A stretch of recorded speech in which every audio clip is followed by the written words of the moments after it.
Backfires savagely roasts Drake after premature Shohei Ohtani trawling backfires in World Series nightmare. Having been a fixture at Toronto pro sports teams time and again, Drake was unsurprisingly World Series bound. He showed up for Game 1 and Game 7, spirited and optimistic, and kept up the sentiment for the entirety of the series, even if it meant throwing a little jab at the Dodgers' two-way star, Shohei Ohtani. When Toronto took a 3-2 lead in the series, Drake shared a picture of Ohtani on his Instagram stories and captioned it, "One more win." Soon after, he followed it up with another picture of the 31-year-old swinging and missing at a pitch from Trey Yesavage. "Savage already on the way to the dugout. Boss lol," he added, but the View rapper may have spoken too soon. After LA clinched its back-to-back ring following an 11-inning thriller, Fox Sports dropped its own subtle roast. It was an image of Lamar Jackson enjoying his ride with the Commissioner's Cup, while Drake was left behind in the field. They even added a little "they not like us" text to go with the celebration. Lamar, who is from Compton, Calif., himself has not been actively invested during the final stretch. But when it was known that the World Series was between LA and Toronto, it was unofficially baseball's version of Kendrick vs. Drake. Last season, when the Dodgers secured their title after defeating the Yankees, the Academy Award winner had dropped an "I Love Lay" ad in collaboration with Nike. This year, they went all in with Squabble Up, ending their ad with "Lay loves a sequel." For anyone who thought the rap feud, that would eventually fetch Lamar 5 Grammys and a Super Bowl halftime show, ended last year, the World Series was a perfect opportunity to relive the debate. But unfortunately for Drake, the infamous curse may have just shown up again.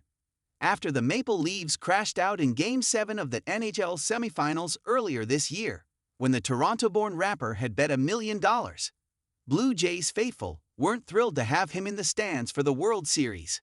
But for a good part, Vladimir Guerrero Jr. and co. held on. By the 9th inning of the Game 7, they were just 3 outs away from getting their hands on the cup. But then, the Dodgers happened. Takeaways from Dodgers-Blue Jays thrilling fall classic clash. Every game in the 2025 World Series delivered its share of drama. From the Dodgers' record-breaking 18-inning win in Game 3 to Trey Yesavage's incredible Game 5 start, and of course, to the absolute chaos of wedgie ball in Game 6. And now, after Game 7, we found our favorite entering the 2026 campaign. Just when it felt like Yoshinobu Yamamoto had already done it all, he found another gear and etched his name into Dodgers history. Only less than 24 hours after throwing 6 innings of one-run ball to save the Dodgers season in Game 6, the 27-year-old Japanese sensation returned in Game 7 and shut down the Blue Jays with 2 2/3 scoreless innings.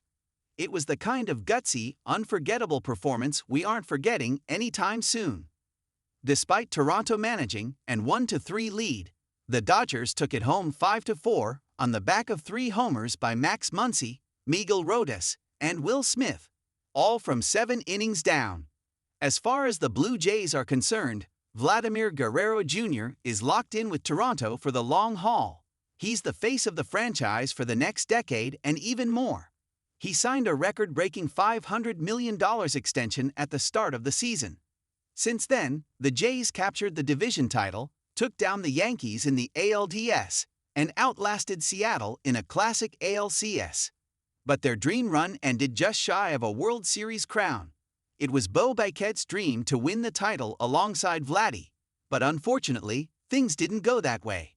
With Bo Bichette nearing free agency, George Springer aging, and the AL East only getting tougher, it's only fair to question if the 2025 season was the Blue Jays' best shot to bring the trophy home.